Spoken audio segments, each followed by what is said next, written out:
दोस्तों, जिस बात का इंतज़ार देश की जनता कर रही थी कि भारत सरकार कब पहलगाम आतंकी हमले का मुंहतोड़ जवाब देगी, उस समय 22 तारीख को जब ये आतंकी हमला हुआ था, उसके बाद से लगातार पाकिस्तान की ओर से गोलीबारी और बमबारी की जा रही थी। इस बात को लेकर भारत सरकार भी चुपचाप ये योजना तैयार कर रही थी, बल्कि इस बात की चर्चा होने लगी थी कि देश में अन्य राजनीतिक दल सरकार की इस खामोशी को उसकी कमजोरी समझ रहे थे। आखिरकार 6 तारीख को जिस तरीके से भारतीय सेना के तीनों अंगों ने मिलकर संयुक्त रूप से पीओके यानी पाक अधिकृत कश्मीर और पाकिस्तान के बहावलपुर इलाके में घुसकर रफ़ेल के द्वारा जो बम्बार्डमेंट किया, मिसाइलें दागी, उससे जैश ए मोहम्मद के 9 ठिकानों को ज़मींदोज़ कर दिया और लगभग सूत्रों की माने तो 80-90 आतंकवादी इस मिशन में मारे गए। जिस तरीके से पूरे देश में भारतीय सेना के इस अदम्य साहस की सुबह से ही चर्चा चल रही है। पूरे देश में एक हर्ष की लहर छा गई है, ख़ास तौर से उन परिवारों में जिनके सदस्य पहलगाम आतंकी हमले में मारे गए, यानी 28 वो लोग जिनके परिवार के सदस्य आतंकियों ने निर्मम हत्या कर दी। उनके परिवारों की भी यही मांग थी कि हमें तब शांति मिलेगी जबकि भारतीय सेना या भारत सरकार पाकिस्तान को आतंकी हमले के इस निर्मम हत्याकांड की मुंहतोड़ जवाब दे, यानी उनको एक ऐसा सबक सिखाए कि आइंदा भविष्य में भारत के सीमा में घुसकर इस तरीके की आतंकी घटनाओं को अंजाम न दे सके। दोस्तों, जिस तरीके से 2020 में 19 में पहलगाम हुआ था, उसके बाद पठानकोट, उरी और न जाने कितने आतंकी हमले पाकिस्तान की तरफ से किए जा चुके हैं। अगर भारत सरकार ने पहले ही ऐसा मुंहतोड़ जवाब पाकिस्तान को दिया होता, इन आतंकवादियों को दिया होता, तो आज उनकी ज़रूरत नहीं हो पाती कि वो हिंदुस्तान के किसी भी कोने में घुसकर देश में आतंकी हमले कर सके। सुप्रभात देवियों और सज्जनों, मैं कर्नल सोफिया कुरैशी और मेरे साथ विंग कमांडर व्योमिका सिंह आज आपको 6 से 7 मई 2025 की रात 1:05 से 1:30 बजे के बीच भारतीय सशस्त्र बलों द्वारा अंजाम दिए गए ऑपरेशन सिंदूर के बारे में जानकारी देंगे।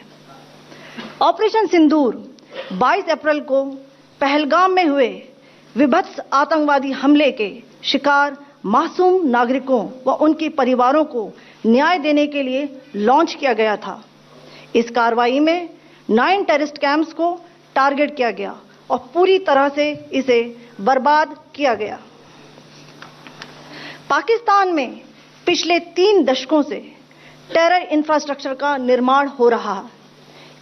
इसमें recruitment, indoctrination centres, training areas व लॉन्च पैड शामिल थे, जो पाकिस्तान और पाक अधिकृत जम्मू कश्मीर पीओजेके दोनों में फैले हैं। Operation Sindoor was launched by Indian Armed Forces to deliver justice to the victims of Pahalgam terror attack and their families. 9 terrorist camps were targeted and successfully destroyed. Over the last 3 decades, Pakistan has systematically built terror infrastructure.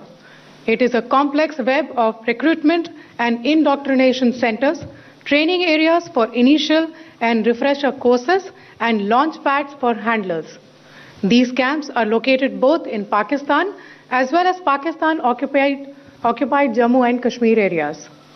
Some of the well-known training camps are located, as you can see on the screen. They are distributed from Savai Nala in the north, counting to approximately 21, ending at Bhagalpur to the south. हमले का यह तरीका जम्मू और कश्मीर और शेष राष्ट्र दोनों में सांप्रदायिक दंगे भड़काने के उद्देश्य से भी प्रेरित था। इसका श्रेय सरकार और भारत के सभी नागरिकों को दिया जाना चाहिए कि इन प्रयासों को विफल कर दिया गया।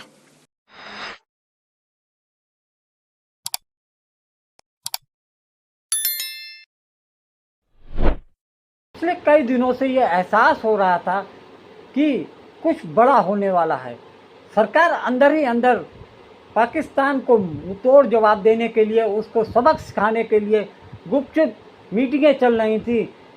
मंत्रिमंडल में बैठ के बातचीत हो रही थी। सेना के तीनों शीर्ष अधिकारियों के साथ बैठकर प्रधानमंत्री मोदी व राजनाथ सिंह ने बैठकर काफ़ी सोच विचार किया और इतने गुपचुप तरीके से ये योजना बनाई कि किसी को कानो कान खबर ना हो। लोग अपने अपने घरों में बैठकर शांति से सो रहे थे और 6 तारीख की रात में जिस तरीके से भारतीय सेना ने सरकार के आदेश को अमल में लाते हुए पाकिस्तान अधिकृत कश्मीर में जो जैश ए मोहम्मद के 9 ठिकाने थे उन पे लगातार मिसाइलें दागकर उन्हें नेस्ता नाबूद कर दिया और ये संदेश दे दिया कि भारत सरकार की सहृदयता या शांति को वो कोई भी देश उनकी कमजोरी ना समझे।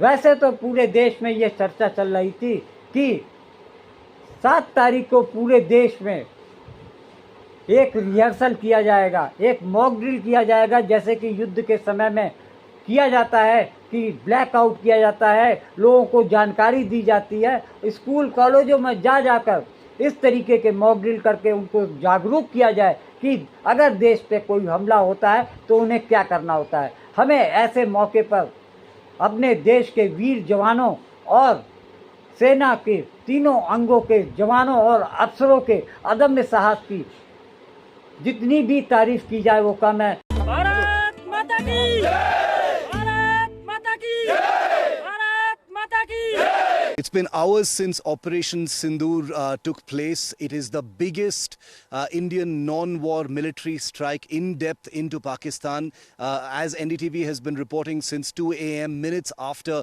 the Indian Army announced it, 9 separate targets, which include seminaries, madrasas, schools, etc., belonging to terrorist organizations, including the Lashkar-e-Taiba in Muridke, the Jaish-e-Mohammed in Bahawalpur, and the Hizbul Mujahideen in Mehmoon cantonment areas have all been targeted. These are all terrorist infrastructure. These are all headquarters and governing bodies of these terrorist groups targeting India, and is seen as the biggest retaliatory response by the Indian military so far. Now remember that Operation Sindoor has only completed phase 1. There is a huge escalation that's currently on the line of control.